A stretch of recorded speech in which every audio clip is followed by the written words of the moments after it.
All right, in our second video, we're talking about who is worthy to receive the Lord's Supper, who receives it in a worthy manner. Let's talk about Jesus' body and blood and how they're truly present in the supper to bring us the forgiveness of sins. The Apostle Paul, because of that truth, he attaches a warning to the sacrament in the Holy Scriptures under inspiration from God. So God attaches a warning to the sacrament. He instructs Christians to prepare to receive the meal so that it is a blessing to us and not a curse. How are we supposed to prepare for reception of the Lord's Supper? Any ideas? Or what would you tell someone to do in order to receive Holy Communion rightly? What should our mindset be? What should our heart be thinking on? How would you help someone prepare for the Lord's Supper?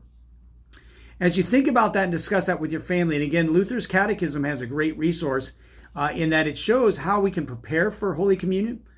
I want to read this passage from Scripture, 1 Corinthians 11, 28 through 29. It says, "A man ought to examine himself before he eats of the bread and drinks of the cup.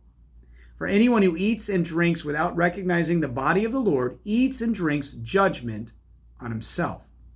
So you see the warning.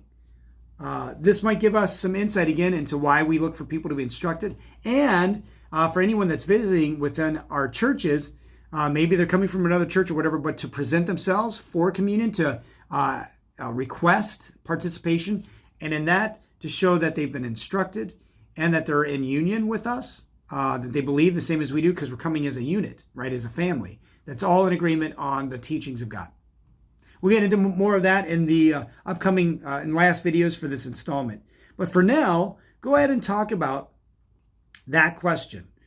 What would you tell someone in order that they might prepare rightly for communion? How do you prepare rightly for communion?